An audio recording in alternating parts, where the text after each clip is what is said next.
नमस्कार दोस्तों और मेरे प्यारे छात्रों। आज के इस एक्सप्लेनर में हम भौतिक विज्ञान के एक ऐसे अध्याय की गुत्थी सुलझाने जा रहे हैं जो हमारी दुनिया के सबसे अटूट नियमों को समझाता है। और हाँ, ये आपकी आगामी परीक्षाओं के लिए एक मास्टर की भी साबित होने वाला है। आज की हमारी इस मास्टर क्लास का विषय है ऊष्मागतिकी यानी थर्मोडायनेमिक्स। एक टीचर होने के नाते मेरा आपसे पक्का वादा है कि आज हम इन मुश्किल लगने वाले कॉन्सेप्ट्स को इतने मजेदार और लॉजिकल तरीके से समझेंगे कि ये आपके दिमाग में एकदम छप जाएंगे। तो चलिए बिना किसी देरी के शुरू करते हैं। चलिए सीधे काम की बात पर आते हैं। देखिए, भौतिकी केवल मोटी मोटी किताबों में नहीं है, ये हमारे चारों तरफ है। जरा सर्दियों की उस ठंडी सुबह की कल्पना कीजिए जब हम अपनी हथेलियों को आपस में तेजी से रगड़ते हैं और अचानक से हमें गर्माहट महसूस होने लगती है ना? पर ऐसा क्यों होता है? कोई जादू तो है नहीं। बात बस इतनी सी है कि इस साधारण सी प्रक्रिया में हमारा किया गया यांत्रिक कार्य या मैकेनिकल वर्क सीधे ऊष्मा यानी हीट में बदल रहा है। और दोस्तों, यही ऊष्मागतिकी का बिल्कुल बेसिक फाउंडेशन है, कार्य और ऊष्मा का आपस में बदलना। लेकिन आपको जानकर हैरानी होगी कि विज्ञान हमेशा से ये बात नहीं जानता था। एक कहानी की तरह सुनिए इसे। 1798 से पहले बड़े बड़े वैज्ञानिकों का यह मानना था कि ऊष्मा कैलोरिक नाम का कोई अदृश्य तरल पदार्थ है जो गर्म चीजों से ठंडी चीजों में बहता है। फिर एंट्री होती है काउंट रमफर्ड की। उन्होंने एक बहुत ही कमाल का एक्सपेरिमेंट किया। पीतल की एक तोप में छेद करते समय उन्होंने नोटिस किया कि इतनी ऊष्मा पैदा हुई कि पास रखा पानी खौलने लगा। बस यहीं से विज्ञान की सोच एकदम बदल गई और हमें समझ आया कि ऊष्मा कोई लिक्विड नहीं बल्कि ऊर्जा का ही एक रूप है। और सबसे मजेदार बात देखिए, ऊष्मागतिकी का जो शून्य कोटि नियम है ना, वो पहले और दूसरे नियम के बहुत सालों बाद 1931 में जाकर आया। तो एग्जाम के पॉइंट ऑफ व्यू से आज हम क्या क्या कवर करने वाले हैं? साम्यावस्था के नियम, आंतरिक ऊर्जा और ऊष्मा का अंतर, ऊष्मागतिकी का प्रथम नियम, अलग अलग ऊष्मागतिकीय प्रक्रम, हमारे इंजन और रेफ्रिजरेटर कैसे काम करते हैं, और आखिर में द्वितीय नियम की क्या सीमाएं हैं। तो सबसे पहले बात करते हैं साम्यावस्था के नियमों की और समझते हैं कि आखिर ये तापमान क्या बला है। हम साइंटिफिक तरीके से ये कैसे तय करते हैं कि कोई वस्तु कितनी गर्म या ठंडी है?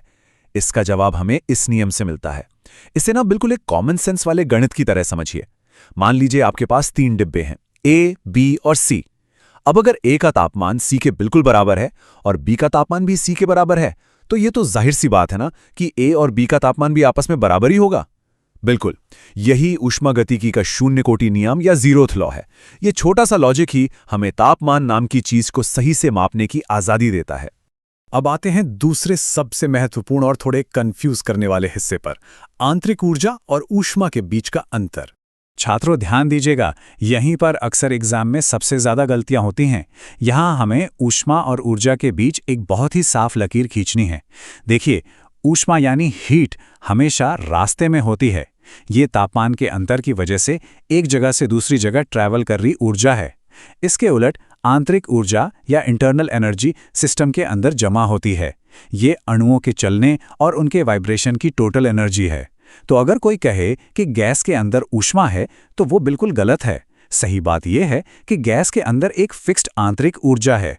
ऊष्मा तो बस तब पिक्चर में आती है जब ऊर्जा का ट्रांसफर हो रहा हो। तीसरा भाग, ऊष्मागतिकी का प्रथम नियम, जो हमारे पूरे ब्रह्मांड की ऊर्जा का हिसाब किताब रखता है। एक बार जब हम ऊर्जा के इन रूपों को समझ लेते हैं तो फर्स्ट लॉ को समझना बच्चों का खेल है। इसे यूनिवर्स का सबसे सख्त अकाउंटिंग सिस्टम मान लीजिए, जहां एक भी पैसे, मेरा मतलब है एक भी जूल की हेराफेरी नहीं हो सकती। इस फॉर्मूले को तराजू की तरह देखिए। जो ऊष्मा हम किसी गैस को दे रहे हैं वो दो ही काम कर सकती है। या तो वो पिस्टन को धक्का देकर कोई मैकेनिकल काम करेगी, या फिर वो गैस के अंदर घुसकर उसका तापमान बढ़ा देगी, यानी उसकी आंतरिक ऊर्जा को बढ़ाएगी। दी गई ऊष्मा का एक एक कतरा इस समीकरण में बैलेंस होना ही चाहिए। चलिए, थ्योरी तो बहुत हो गई, अब इसे एक क्लासिक एग्जाम सवाल से समझते हैं। जब 1 ग्राम पानी को हम उबालकर भाप में बदलते हैं तो पानी जो ऊष्मा सोखता है उसका आखिर होता क्या है? क्या वो सारी ऊष्मा पिस्टन को धकेलने में चली जाती है? चलिए इसका गणित देखते हैं। तो इसका सही जवाब है 2868 जूल। कैसे? देखिए, जब 1 ग्राम पानी भाप बनता है तो वो 2256 जूल ऊष्मा सोखता है, लेकिन भाप बनकर फैलने में और बाहर की हवा को धकेलने में सिर्फ 169.2 जूल का ही काम होता है। तो फिर बाकी की ऊर्जा कहाँ गायब हो गई?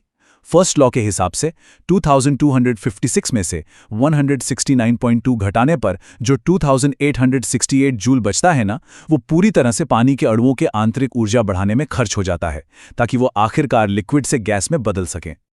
आगे बढ़ते हैं हमारे चौथे टॉपिक की ओर, ऊष्मागतिकीय प्रक्रम, जहां हम देखेंगे कि गैसें अलग-अलग हालात में कैसे रिएक्ट करती हैं। इसे ना अपनी आखिरी समय की चीट शीट मान लीजिए। ये टेबल बहुत काम की है। हर प्रोसेस में हम एक खास चीज को लॉक कर देते हैं। समतापीय या आइसोथर्मल में तापमान यानी टेम्परेचर लॉक हो जाता है। समदाबीय में दाब यानी प्रेशर लॉक रहता है। समआयतनिक में आयतन यानी वॉल्यूम लॉक हो जाता है। मतलब गैस न फैल सकती है न सिकुड़ सकती है, इसलिए यहां काम बिल्कुल जीरो होता है। और आखिर में रुद्धोष्म यानी एडियाबैटिक प्रक्रम, इसमें ऊष्मा लॉक हो जाती है। ना तो हीट अंदर आती है और ना ही बाहर जाती है। चलिए अब किताबों से बाहर निकलते हैं और आते हैं पांचवें हिस्से पर, इंजन और रेफ्रिजरेटर, यानी असल जिंदगी में ये सब कैसे काम करता है। जरा अपनी कार या बाइक के इंजन के बारे में सोचिए। वो एक ऊष्मा इंजन ही तो है। ये काम कैसे करता है? बहुत सिंपल है। ये पेट्रोल के जलने से बहुत हाई टेम्परेचर पर ऊष्मा अंदर लेता है, फिर उस ऊष्मा का इस्तेमाल पिस्टन को धक्का देने में करता है, जिससे आपके पहिए घूमते हैं। और आखिर में जो ऊष्मा बच जाती है और किसी काम नहीं आती, उसे वो साइलेंसर के रास्ते बाहर ठंडी हवा में छोड़ देता है। और क्या आप जानते हैं कि आपकी रसोई में रखा फ्रिज आखिर क्या है? वो बस एक ऊष्मा इंजन है जो उल्टी दिशा में काम कर रहा है। ठंडी जगह से ऊष्मा अपने आप तो गर्म जगह पर जाएगी नहीं, इसीलिए हमें बिजली का बिल भरकर इसके कंप्रेसर से बाहरी कार्य करवाना पड़ता है। ये काम अंदर की ठंडी हवा से और ज्यादा ऊष्मा खींचता है और उसे पीछे लगी गर्म जाली के रास्ते बाहर रसोई में फेंक देता है। और आखिर में छठा और सबसे कड़वा सच, द्वितीय नियम की सीमाएं, जो बताती हैं कि परफेक्शन जैसी कोई चीज नहीं होती। तो क्या हम कोई ऐसा इंजन बना सकते हैं जो 100% एफिशिएंट हो और एक भी जूल ऊष्मा बर्बाद ना करे? यहीं भौतिकी का सबसे कठोर नियम सामने आता है। सच्चाई यह है कि ब्रह्मांड में पूर्णता या परफेक्शन असंभव है। केल्विन प्लैंक का कहना है कि हर इंजन कुछ न कुछ ऊष्मा तो बर्बाद करेगा ही। क्लासियस कहते हैं कि बिना बिजली खर्च किए किसी ठंडी चीज को और ठंडा नहीं किया जा सकता। और सबसे जरूरी बात, अनुत्क्रमणीयता या इरिवर्सिबिलिटी। अगर कमरे में एक बार परफ्यूम बिखर जाए तो वो हवा में घुल जाएगा। क्या वो वापस उड़कर बोतल के अंदर कभी जाएगा? बिल्कुल नहीं। ऊर्जा हमेशा बिखरती है और यही कुदरत का नियम है। और अब एग्जाम के लिए एक सुपर क्विक रिकैप। इस चेकलिस्ट को दिमाग में बैठा लीजिए। शून्य कोटि नियम हमें तापमान की परिभाषा देता है। प्रथम नियम ऊर्जा का बैलेंस शीट है। ऊष्मा चलती हुई ऊर्जा है, जबकि आंतरिक ऊर्जा अंदर स्टोर होती है। चारों मुख्य गैसीय प्रक्रम और उनके लॉक किए हुए वेरिएबल याद रखने हैं। और अंत में द्वितीय नियम, जो साफ कर देता है कि 100% एफिशिएंसी बस एक सपना है। अगर आप ये बातें समझ गए तो समझ लीजिए आपकी आधी तैयारी तो यहीं पूरी हो गई।